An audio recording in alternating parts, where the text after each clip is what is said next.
What's going on, everybody? Well, with the release of Prey on Hulu this past Friday, we now have 7 movies to talk about in the Predator franchise. I have discussed this franchise a couple of times in the past, one of which being on a 31 on 31 video, but with this new film, there's finally a positive conversation to have about the addition to the Predator franchise. Now, with all of that being said, let's kick it off with number 7, the worst of this franchise, the bottom of the barrel, and that easily for me is The Predator. Shane Black's The Predator. I have been on YouTube for 6 years at this point, and this is still the most disappointing theater experience that I have ever had with a new release. I had sky-high hopes for this movie.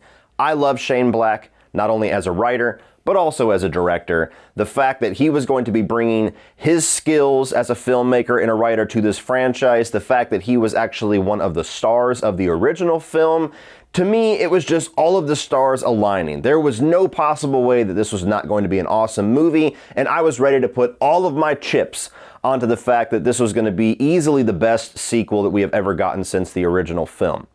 And this thing was a disaster. Now, it needs to be said that there was some studio interference and some meddling. There was reshoots out the wazoo. There was an entirely different third act of this film.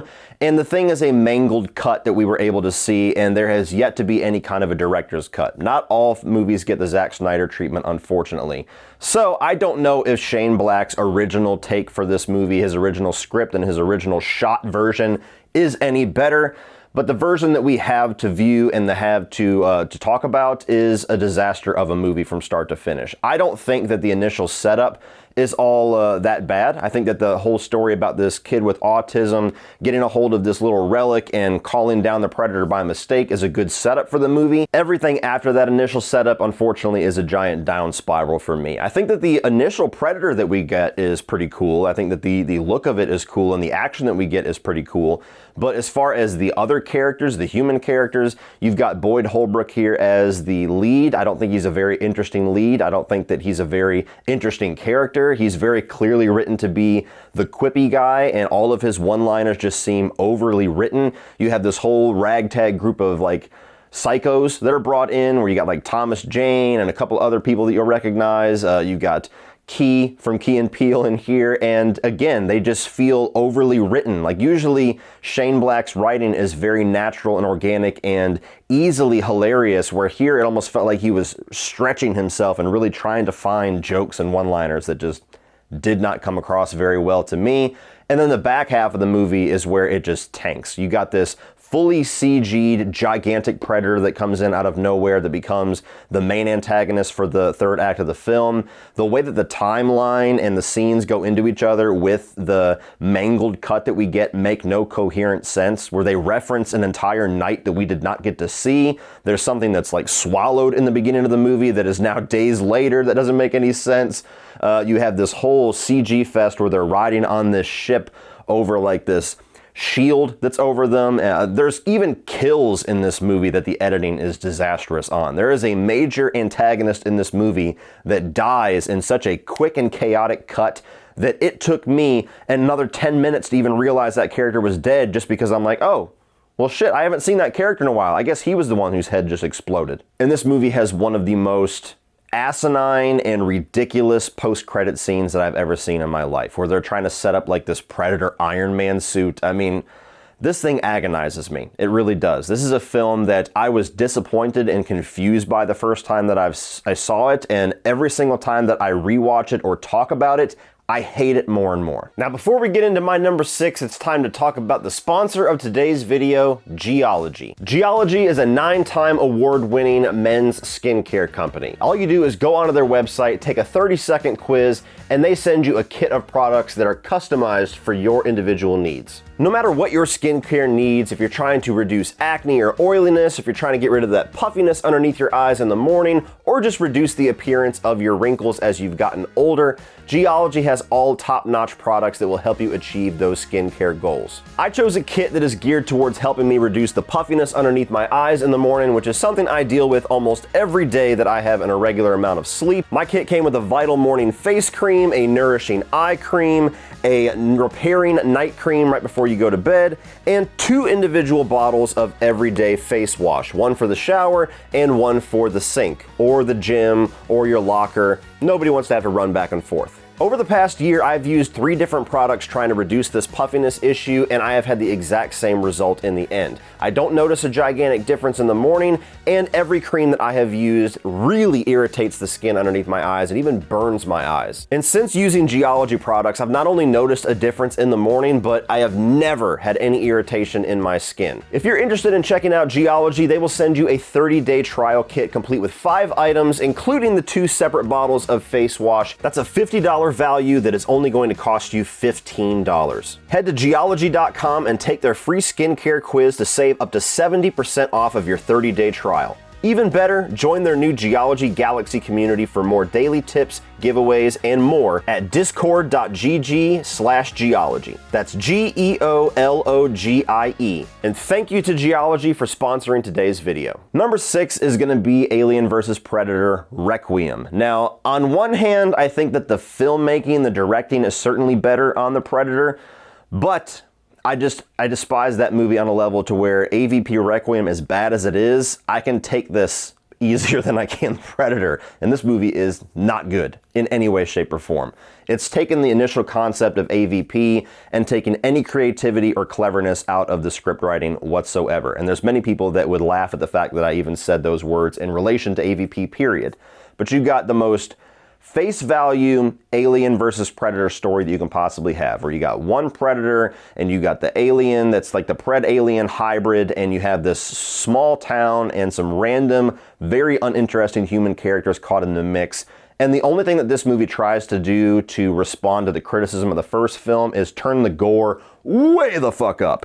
And it does not serve the movie very well because it almost goes too far. It definitely goes too far in certain sequences. Now, I like gore, I like horror, I like things to go there, but when you've got an alien that's getting ready to mutilate a pregnant woman and her baby becomes food and her belly becomes like a nest for all of the different little chest burster aliens, it's too far. It's in bad taste. It's not entertaining. And the biggest thing about this movie that I always remember it for is that it is so unbearably dark. Not tonally, although I would definitely say that. I'm just talking about visually. There's like 3 lights on set for the entire shoot of this movie. It is so dark that you cannot tell what is going on through most of the action sequences. There's even scenes where a predator is all silhouette. All silhouette. And it's not in a stylistic way, it's because they forgot to turn the fucking light on. Coming in at number 5 for me is going to be Predator 2. Now, this is a movie that I liked more as a kid than I do as an adult. I'm fine with this one. This is like the most take it or leave it Predator movie for me. I think that there's things about it that are cool. I like seeing the Predator in the concrete jungle, seeing him in the urban setting, seeing him take down like gang members and stuff like that. I enjoy that visual. I enjoy that stylistic difference in this movie. There's some pretty good little action sequences, dated, but good action sequences. I enjoy Danny Glover quite a bit. However, the cop side of this movie is very cliched 90s, like almost direct-to-video movie. Like all of the cop storyline regarding Danny Glover's character is not very interesting to me. When it's Predator stuff, I'm entertained, but when it's Danny Glover cop stuff, I'm very bored. And I think just in and of itself, the entire movie is very dated. This is a very 90s movie, and we're still not at the point to where 90s nostalgia has the appeal that 80s nostalgia does. You can watch a cheesy 80s movie and get a lot of fun out of it, to where 90s doesn't quite have that appeal yet. Number 4 is going to be the original Alien vs. Predator. Now, I like this movie quite a bit. I know a lot of people hate this movie as well as the sequel. I know a lot of people despise it and put it at the bottom of their list just on principle. I actually have a lot of fun with this movie. I've always had a lot of fun with it. My main issue with it is that you take 2 rated R franchises and you make a PG-13 movie whenever you put them together. I don't think tonally that works. It doesn't destroy the movie. I can watch it as a PG-13 action sci-fi horror film and have a good time with it, but I certainly miss the gore. I miss the intensity of those 2 franchises when they're rated R, when they go full bore.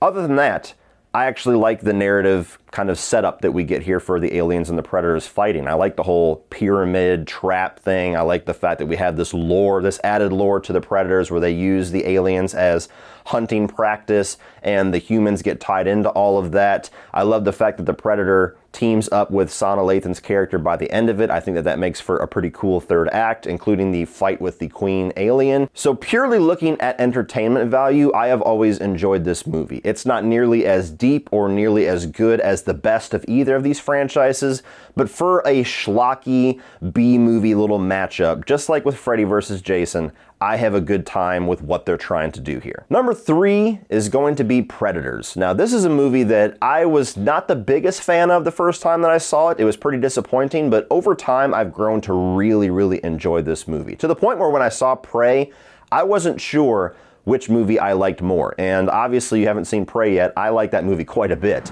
So Predators, to me, the setup, having these different criminals come in, you got like a cartel member, you've got Adrian Brody's character who's like a military guy, you've got a serial killer, you've got all these different people, all these different characters, all these different actors that are brought into this situation, that are brought into this like predator hunting ground planet, and they just get chased by predators and predator dogs, and it's a very cool initial setup. To me, on paper, that was a very cool thing that Robert Rodriguez came up with for a follow-up to the first film. And I think that for the most part, that initial concept is executed very well throughout the movie. It's exciting, there's some good action sequences, there's some pretty decent gore, although not nearly as much as I would like compared to the first film. Still feels toned down to me. And most of the characters and the actors portraying them, I think, are actually very entertaining as well. Where this movie always loses me is that I do not like Adrian Brody's casting in the lead role of this film. They try way too hard to make him equivalent to Arnold Schwarzenegger's character of Dutch. They try way too hard to make him like artificially macho. They try to make him more physically imposing than he actually is. Adrian Brody is a fantastic actor. I'm not saying that he is the problem here. He's just not meant for this role, or they should have turned the role into something else when they cast him. And when you get to the scene in the third act of this film where he's literally recreating the third act of Predator, where he's got the mud on him and he's face to face with the Predator, come on, fight me, come on, and he's doing that gravelly Christian Bale voice. It's like, guys, you're trying way too hard to make a square peg fit into a round hole here. Either cast a fucking macho dude or change that character into something that makes sense for the actor. And it's unfortunate that we never got a follow-up to this. It wasn't financially successful enough for them to continue with this direction, because I think it sets up a lot of interesting things. It ends on a note that could have set up a really cool sequel that could have improved upon Predators, but we will never see what the continuation of that story is. As an isolated movie, I have a really good time with it. Coming in at number 2 is the new dog on the block, and that is Prey. I am pleasantly surprised how much I really enjoyed this movie. I had high expectations for it, but I've been hurt so many times by this franchise that I tried to keep my expectations tempered, and it's a really good follow-up to the first film. You know, it's a prequel, kind of. I try to say that word with a little bit of an asterisk because I don't want to set up your expectations incorrectly. It does not directly tie into the first film. It does not reference anything from the first film. There's no Easter eggs or little lead-ins into Arnold Schwarzenegger or anything else. It just literally takes place in front of the first film. This takes place in the 1700s. So by that definition alone, it's a prequel. You take this storyline where you have these Comanche Indians, you have this Comanche tribe, and the predator comes down into the wilderness and starts hunting things. And you have this main character of Naru, who is a girl in this Comanche tribe who wants to be a hunter, but females aren't traditionally meant to be hunters or wanted to be hunters. So she's kind of challenging gender roles a little bit and trying to rise to the occasion to prove her worth to her tribe. And I think that there's a version of that storyline that could have been very heavy-handed and very political and very modern filmmaking that a lot of people just get turned off by nowadays. But they did a really good job at just making it a classic storyline of somebody trying to prove themselves. So they did very well with her character and the storyline. And I love the fact that while the humans are obviously scaled back with the technology and what they're able to fight with, bows, arrows, axes, fists, modern medicinal plants, things like that, the Predator was also scaled back to where he's all hand-to-hand combat, and his technology that he has available is a much scaled-down version than what we're used to in the other Predator movies. And so to me, it made the intensity, it made the tension of the hunt and the fight scenes much more visceral, because the Predator of 1987 would have wiped the floor with all of these these tribe members in seconds, but because he's got different technology, he's got to get a little more creative. There's a little bit more of a threat to his mortality. He gets outnumbered in things. So to me, it changed the pace up quite a bit for what could be a very traditional Predator setup. So overall, this movie to me delivered a very good follow-up to the style and the setup of the first film without ever feeling like it's just outright copying or rehashing that first film. And I think that the vast majority, if not pretty much all fans of that original movie, will easily say that this is the best addition to the Predator franchise since the original. But of course, the original is still king for me, probably always will be. The first Predator is one of the greatest movies ever made in my mind. It's one of the best sci-fi movies, one of the best action movies, one of the best horror films. I think it's one of those films that has its hand equally in all three of those genres. I think that this has one of the cooler setups for an 80s like macho guy movie that could have very easily just been this cliche action film, and it turns into something so much more unexpected in the directions that it takes. I think that the Predator is one of, if not my favorite creature designs for like an alien antagonist. I love the way that Arnold Schwarzenegger's character doesn't overshadow the entire film. It feels like Arnold Schwarzenegger is just a piece of this movie rather than the whole movie kind of serving him, which is what most of his movies do. And this is one of the few movies that he is known for that do that. One of the only ones, maybe the only one. And the way that the movie sets up how awesome these guys are, how badass and impenetrable they are as a unit, and then systematically just shows how much more of an upper hand the Predator has throughout the second act, leading to an awesome third act where Arnold Schwarzenegger has to go like full primal to fight the Predator. This is damn near a perfect movie to me. I absolutely adore it, endlessly rewatchable, and as good as Prey is, it is still easily by a landslide the #1 Predator movie. Well, that's it for this one, guys. Please check out Geology down in the video description below. If you enjoyed this ranking, click over here for my review of Prey, as well as my 31 on 31 creature feature video that features this franchise. Please like and share and hit the subscribe button so you don't miss anything in the future. And as always, remember, opinions are like assholes, but that doesn't mean that you have to be.